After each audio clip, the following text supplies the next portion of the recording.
Hello everyone, this is Neha. Welcome back to my channel Study Point. And I am very sorry कि मैं इतने दिनों तक कोई भी वीडियो नहीं बना पाई. ठीक है, तो आज मैं आप सबके लिए लेके आई हूँ एक बहुत इम्पॉर्टेंट टॉपिक पे वीडियो जिसका नाम है फंडामेंटल राइट्स यानी कि मौलिक अधिकार. तो आज हम इस वीडियो में पढ़ेंगे कि मौलिक अधिकार क्या हैं और मौलिक अधिकार हैं तो कौन कौन से हैं.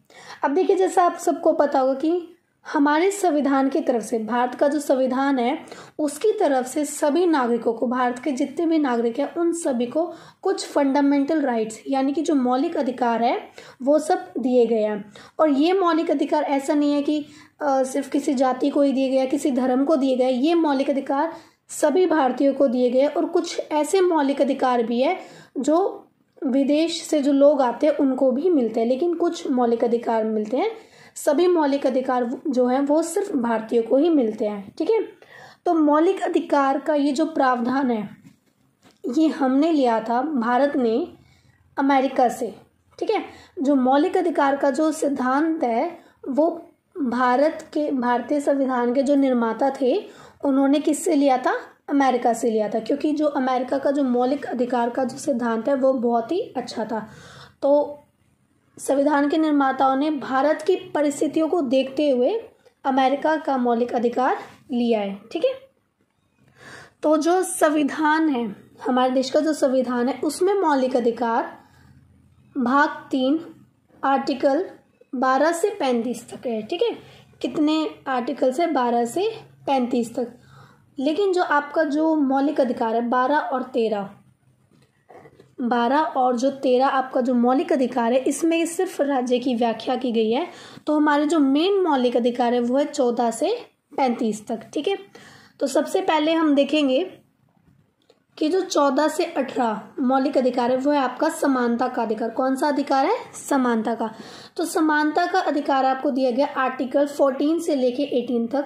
तो देखिए, जैसे समानता का मतलब आप सभी को पता होगा कि जाति, धर्म, रंग के आधार पर इक्वालिटी, मतलब किसी भी प्रकार का कोई भेदभाव नहीं, किसी की भी व्यक्ति के साथ हम भेदभाव नहीं कर सकते इस आधार पर कि वो दूसरी जाति का है, दूसरे धर्म का है. ठीक है, तो समानता का हमारा ये मतलब होता है इक्वालिटी इन जाति, धर्म, रंग, भेद. ठीक है, तो आर्टिकल 14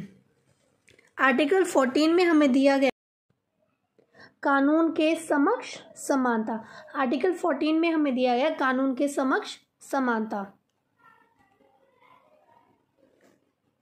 इसका मतलब क्या है? इसका मतलब ये है कि कोई भी भारतीय, चाहे वो अमीर हो या गरीब हो, कानून के सामने सभी लोग बराबर हैं. चाहे वो किसी भी धर्म का क्यों ना, चाहे वो हिंदू हो, मुस्लिम हो, सिख हो, जैन हो, कोई भी किसी भी धर्म का क्यों ना हो, सबके लिए कानून बराबर है.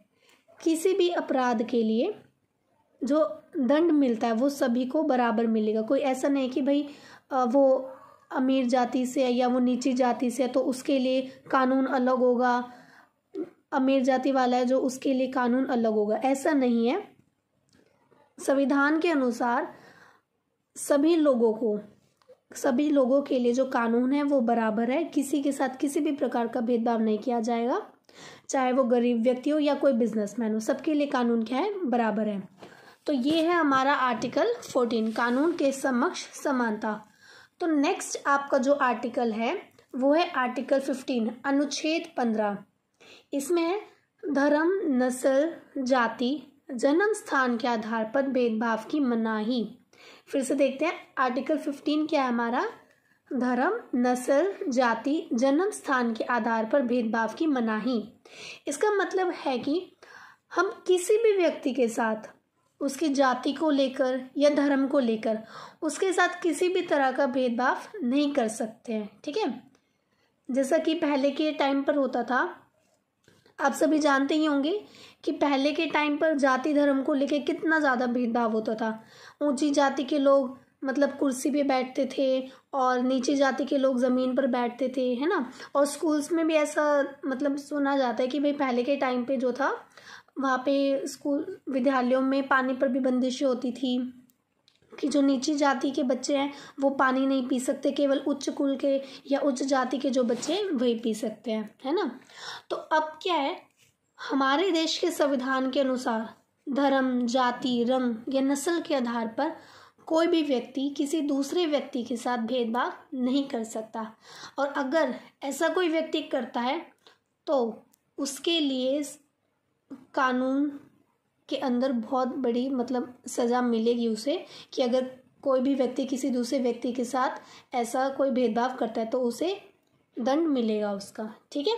तो ये है आपका आर्टिकल 15, धर्म, नस्ल, जाति या फिर जन्म स्थान के आधार पर भेदभाव की मनाही, ठीक है। तो अब हम देखते हैं आर्टिकल 16, अनुच्छेद 16।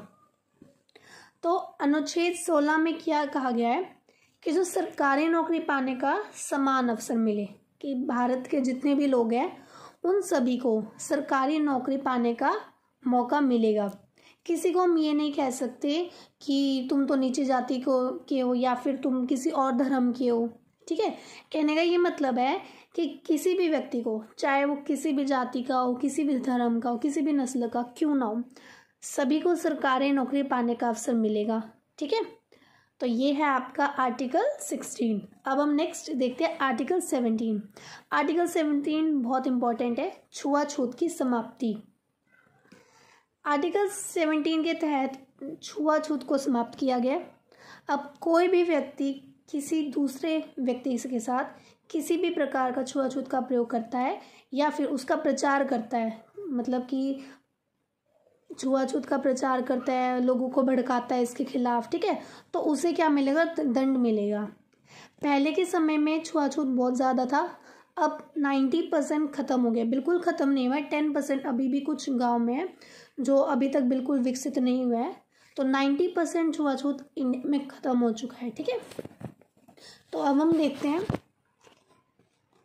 आर्टिकल 18, अनुच्छेद 18 में क्या कहा गया है।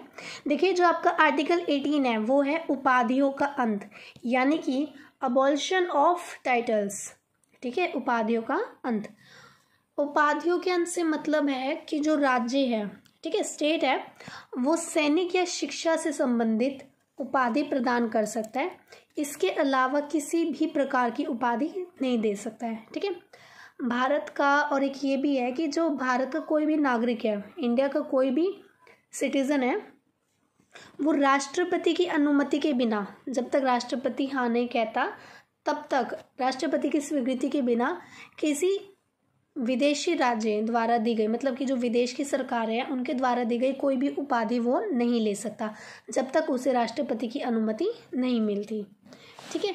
लेकिन याद रखना, लेकिन जो आर्टिकल 18 है उसमें ये सब स्पष्ट रूप से कहा गया है कि सरकार जो है, गवर्नमेंट जो है, वो शिक्षा या सैनिक इनसे संबंधित उपाधि दे सकती है, इनके अलावा नहीं दे सकती। लेकिन ये सब बातें कहने के बावजूद इंडिया में भारत रत्न, पद्मश्री, पद्म भूषण, ये सब उपाधियां दी जाती है, जिसकी जो कई राजनीतिक गण है वो आलोचना भी करते हैं, ठीक है। तो ये था आपका आर्टिकल 14 से 18 तक समानता का अधिकार, ठीक है। तो अब हम नेक्स्ट देखेंगे स्वतंत्रता का अधिकार। स्वतंत्रता का अधिकार, right to freedom. Right to freedom है आपका आर्टिकल 19 से 22 तक, ठीक है। संविधान में जो स्वतंत्रता का अधिकार है उसका वर्णन अनुच्छेद 19 से 22 तक किया गया है, ठीक है। ये याद रखना, एग्जाम में आता है कई बार कि मौलिक अधिकारों की आत्मा किस अधिकार को कहा गया है। तो स्वतंत्रता का जो अधिकार है, इस अधिकार को मौलिक अधिकारों की आत्मा कहा गया है। ऐसा क्यों कहा गया है? क्योंकि इन अधिकारों के बिना अन्य बाकी जो भी अधिकार है उनका कोई महत्व नहीं होता, और इन्हीं अधिकारों यानी कि स्वतंत्रता के अधिकार के आधार पर ही प्रजातंत्रीय समाज की कल्पना की जा सकती है, ठीक है। तो सबसे पहले हम देखते हैं अनुच्छेद 19 क। अनुच्छेद 19 में आपको 6 तरह की स्वतंत्रता दी गई है। सबसे पहली है भाषण तथा लेखन की स्वतंत्रता, freedom of speech and expression. देखिए, नाम से पता चल रहा है भाषण तथा लेखन की स्वतंत्रता। इसका ये मतलब है कि सभी नागरिकों को, भारत के जितने भी नागरिक हैं उनको अपने विचार प्रकट करने की स्वतंत्रता दी गई है। वे बोलकर, लिखकर किसी भी तरीके से अपनी बात को कह सकते हैं और लोकतंत्र में इस अधिकार को बहुत बड़ा भी माना जाता है क्योंकि इसी के द्वारा जनमत का निर्माण होता है। ठीक है, लेकिन ऐसा नहीं है कि भाई इन्होंने अधिकार दे दिया आपको कि भाई आप कुछ भी बोल कर लिख कर अपनी बात को प्रकट कर सकते हो, लेकिन इसकी भी लिमिटेशंस है कि मतलब आप कुछ गलत नहीं बोल सकते किसी के बारे में। सही तरीके से बिना किसी का अपमान किए अपनी बात को सामने रख सकते हो। ठीक है, तो ये है आपका भाषण तथा लेखन की स्वतंत्रता का अधिकार। इससे नेक्स्ट देखते हैं, इसी का ही पार्ट है जो देखो अनुच्छेद 19 में आपको 6 तरह की स्वतंत्रता दी गई है। तो पहली स्वतंत्रता थी आपकी भाषण तथा लेखन की स्वतंत्रता। दूसरी स्वतंत्रता है शांतिपूर्वक तथा बिना शस्त्रों के इकट्ठा होने की स्वतंत्रता। देखो इसमें क्या कहा गया है कि आप इकट्ठा हो सकते हो, मतलब कि लोगों की टीम बना सकते हो, आप कहीं पर भी जा सकते हो, या फिर कुछ मतलब आपको जो करना है समिति बना सकते हो, कुछ भी कर सकते हो आप, लेकिन शांति से। ऐसा नहीं शोर मचा के सबको बता रहे हो, बुला रहे हो, लड़ाई झगड़े कर रहे हो, ऐसा कुछ नहीं है। और ना ही किसी को शस्त्रों का उपयोग करना है। ठीक है, शांतिपूर्वक आप अपनी बात को रख सकते हो, लोग इकट्ठा हो सकते हैं। तो ये है आपका शांतिपूर्वक तथा बिना शस्त्रों के इकट्ठा होने की स्वतंत्रता। नेक्स्ट है आपका समुदाय बनाने की स्वतंत्रता। ये आपकी तीसरी स्वतंत्रता है अनुच्छेद 19 की। ठीक है, तो संविधान के अनुच्छेद 19 ग के अनुसार सभी नागरिकों को, भारत के जितने भी नागरिक हैं उन सबको संगठित होकर एक समुदाय बनाने की स्वतंत्रता है।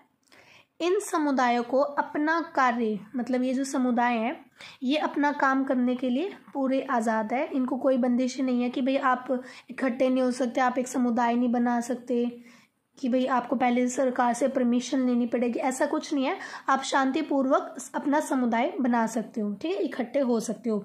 लेकिन संविधान के अनुच्छेद जो 19 ग है उसके अनुसार ये भी है कि कोई भी समुदाय ऐसा कार्य नहीं करेगा, जैसे आपने एक संघ बना लिया तो आप अपने ही देश की आलोचना करे जा रहे हो, अपने ही देश की अखंडता के लिए खतरा बन रहे हो। ठीक है, तो इसमें ये स्पष्ट रूप से कहा गया है कि आप ऐसा कोई काम नहीं करोगे जिससे कि आपके देश की जो अखंडता या सुरक्षा उसको खतरा पैदा हो। ठीक है, किसी भी प्रकार का ऐसा कोई काम नहीं करोगे जिससे कि जो आपके देश के लिए हानिकारक हो। ठीक है, तो ये है आपका आर्टिकल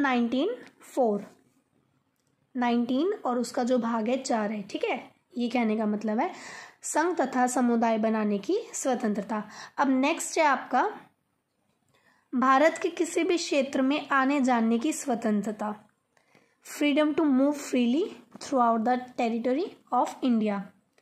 संविधान के जो अनुच्छेद है 19 घ, इसके अनुसार सभी नागरिक, जितने भी नागरिक हैं उन सबको भारत में किसी भी जगह पे घूमने फिरने की पूर्ण रूप से आज़ादी है। कोई मनाही नहीं है कि भाई आप इस धर्म के तो आप यहाँ नहीं जा सकते, या फिर आप नीची जाति के आप यहाँ नहीं जा सकते। आप हर जगह जा सकते हैं, आपको बिल्कुल पूर्ण रूप से छूट दी गई है इस चीज़ की। ठीक है, लेकिन जो सरकार है, ठीक है, जो भारतीय सरकार है वो सार्वजनिक शांति, सुरक्षा, व्यवस्था और जो अनुसूचित कबीले हैं उनके हितों की रक्षा के लिए कई बार जो है नागरिकों का घूमने फिरने की स्वतंत्रता पर प्रतिबंध लगा देते हैं कि भाई आप इस क्षेत्र में नहीं जा सकते। लेकिन वो बहुत कम बार होता है कि भाई बहुत ज़्यादा ही कोई ज़रूरत है तो इसलिए कर देते हैं। बाकी आपको भारत के किसी भी क्षेत्र में कहीं पर भी जाने की पूर्ण रूप से आज़ादी है। नेक्स्ट है आपका भारत के किसी भी भाग में रहने और निवास करने की स्वतंत्रता। आपको ये पूर्ण रूप से आज़ादी है कि आप कहीं पर भी रह सकते हो। ये नहीं है कि भाई आप हरियाणा में रहते हो आप हरियाणा में ही रह सकते हो, ऐसा नहीं है। आप पंजाब भी जा सकते हो, उत्तर प्रदेश भी जा सकते हो, मुंबई भी जा सकते हो, मध्य प्रदेश भी जा सकते हो। आपको जहाँ जाना है, जहाँ आपको मन करे रहना है, आप वहाँ रह सकते हो। आपको कोई रोक टोक नहीं है कि भाई आप इस जगह नहीं जा सकते या फिर आप इस जगह नहीं जा सकते। ठीक है, तो ये आपको फ्रीडम है कि आप किसी भी भारत के किसी भी भाग में रह सकते हो, वहाँ पे निवास कर सकते हो। ठीक है, नेक्स्ट है आपका कोई भी व्यवसाय करने, पेशा अपनाने या व्यापार करने की स्वतंत्रता। अनुच्छेद 19 के जो 6th फ्रीडम है आपकी, उसके अनुसार ये है कि सरकार किसी भी नागरिक को कोई कार्य करने या ना करने के लिए उसे मजबूर नहीं कर सकती है। व्यक्ति अपनी आजीविका कमाने के लिए कोई भी काम कर सकता है, कोई भी व्यवसाय व्यापार अपना सकता है, उसको उस चीज़ की पूर्ण रूप से स्वतंत्रता है। ठीक है, लेकिन सरकार जनहित में यानी कि जो जनता की भलाई के लिए किसी भी व्यापार, काम धंधे या व्यवसाय पर रोक लगा सकती है और किसी अवैध रूप से चलाए गए कारखाने पर रोक लगा सकती है। ठीक है, सरकार किसी व्यवसाय के लिए मतलब किसी भी व्यवसाय के लिए व्यावसायिक योग्यताएं भी निश्चित कर सकती है, जैसे कि डॉक्टर में योग्यताएं कर सकते हैं कि भाई आपको अगर डॉक्टर बनना है तो आपको ये क्वालिफिकेशंस चाहिए, वकील बनना है तो आपको ये सारे क्वालिफिकेशन चाहिए। ठीक है, तो इस प्रकार से हम ये कह सकते हैं कि स्वतंत्रता को, मतलब कि जो स्वतंत्रता का अधिकार है वो दिया तो गया है लेकिन वो पूर्ण रूप से नहीं दिया गया है। ठीक है, हमें क्या है, सकारात्मक स्वतंत्रता नहीं दी गई, नकारात्मक स्वतंत्रता मिली है। अब ये नहीं है कि भाई सकारात्मक स्वतंत्रता और नकारात्मक स्वतंत्रता में फ़र्क है। देखो, अगर हम सकारात्मक स्वतंत्रता देखें तो उसका तो ये मतलब हमें पूर्ण रूप से आज़ादी है, और अगर आप बताओ कि अगर आपको पूर्ण रूप से आज़ादी मिल जाए तो ये तो कुछ भी कर सकते हैं, कोई भी कह सकता है कि भाई ये चीज़ मेरी है, मैं कुछ भी कर सकता हूँ, मैं आज़ाद हूँ। ठीक है, तो हम ये नहीं कह सकते कि भाई हम किसी को भी पूर्ण रूप से आज़ाद कर दिए, तो ये देश के लिए भी खतरा बनेगा और जो लोग हैं उनके लिए बहुत ज़्यादा खतरा बन सकता है। इसलिए हमें नकारात्मक स्वतंत्रता दी गई, यानी कि कुछ लिमिटेशंस दी गई है। हम आज़ाद तो हैं लेकिन लिमिटेशंस भी है साथ में, जैसे कि हमें बोलने की स्वतंत्रता है, ठीक है, प्रचार करने की स्वतंत्रता है। तो बोलने की स्वतंत्रता में हम ये तो नहीं है कि भाई हम किसी के बारे में कुछ गलत वर्ड्स बोल दें, तो ये एक लिमिटेशन है कि भाई आपको स्वतंत्रता है लेकिन इतनी स्वतंत्रता है कि भाई किसी को हानि ना पहुंचे और देश की अखंडता भी बनी रहे। ठीक है, आप देश के लिए खतरा ना बने। तो ये था आपका अनुच्छेद 19 स्वतंत्रता का अधिकार। अब देखिए, अनुच्छेद 19 का ये था फर्स्ट आपका, अनुच्छेद 19 था, ये आपका पहला अधिकार था स्वतंत्रता का। अब दूसरा अधिकार है अपराध की दोष सिद्धि के विषय में संरक्षण, यानी कि अनुच्छेद 20 है जो protection in respect of conviction for offences. इसका मतलब क्या है, अपराध की दोष सिद्धि के विषय में संरक्षण? देखो, इसका ये मतलब है कि किसी भी व्यक्ति को उस समय तक अपराधी नहीं ठहराया जा सकता जब तक कि उसने अपराध के समय में लागू किसी कानून का उल्लंघन ना किया हो। मतलब कि जैसे कोई कानून, किसी ने आज वो कानून तोड़ा, लेकिन जो कानून है वो 10 साल बाद बना और आप उसको कह रहे हो नहीं भाई 10 साल पहले आपने ये कानून तोड़ा, तो वो तो गलत है ना, क्योंकि ये तो 10 साल बाद बना है कानून। तो आप उस व्यक्ति को ये नहीं कह सकते भाई 10 साल पहले तूने ये कानून तोड़ा, क्योंकि उस टाइम वो बना ही नहीं था। ठीक है, तो इसका ये मतलब है। और साथ ही ये कि किसी भी अपराध के लिए व्यक्ति को उसके लिए एक ही बार दंड दिया जाएगा, बार बार नहीं दिया जाएगा। और किसी भी अपराध में अभियुक्त व्यक्ति, मतलब जिसके ऊपर कार्रवाई कराई जा रही है, अभियुक्त व्यक्ति को स्वयं अपने विरुद्ध गवाही देने के लिए बाध्य नहीं किया जा सकता। मतलब हम उसको ये नहीं कह सकते तुझे अपने खिलाफ ही गवाही देनी है, जबरदस्ती नहीं कर सकते उसके साथ कि भाई तुझे ये मानना होगा कि तूने गुनाह किया ही है। मतलब कि जैसे किसी ने कोई गुनाह ना किया हो और हम उसको ज़बरदस्ती नहीं कह सकते कि भाई तूने ये अपराध किया, तुझे ये मानना ही होगा। ठीक है, तो ये था आपका अनुच्छेद 20 अपराध की दोष सिद्धि के विषय में संरक्षण। अब है नेक्स्ट हमारा अनुच्छेद 21 व्यक्तिगत स्वतंत्रता तथा जीवन की सुरक्षा का अधिकार, right to protection of life and personal liberty. संविधान के अनुच्छेद 21 में व्यक्ति के जीवन के अधिकार को मान्यता प्रदान की गई है। इसमें ये कहा गया है कि किसी भी व्यक्ति को उसके जीवन तथा दैहिक स्वाधीनता से विधि द्वारा या कानून द्वारा स्थापित प्रक्रिया को छोड़कर अन्य किसी भी प्रकार से वंचित नहीं किया जा सकता। ठीक है, जो आपका जो 44वां 44वां संवैधानिक संशोधन है उसके द्वारा जीवन और व्यक्तिगत स्वतंत्रता के अधिकार को एक पवित्र अधिकार का रूप दिया गया।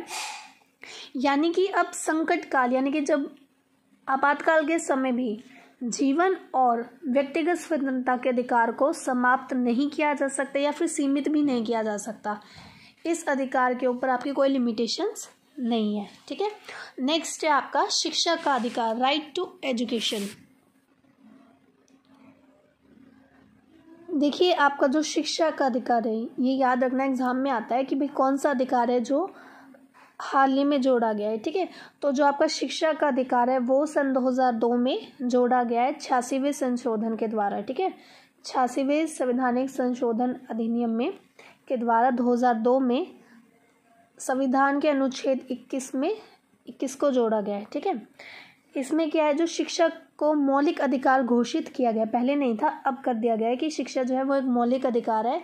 इसमें ये बोला गया है कि राज्य जो है 6 से 14 वर्ष की आयु के जितने भी बच्चे हैं उन सभी को कानून द्वारा स्थापित प्रक्रिया के अनुसार निःशुल्क और अनिवार्य शिक्षा प्रदान करेगा।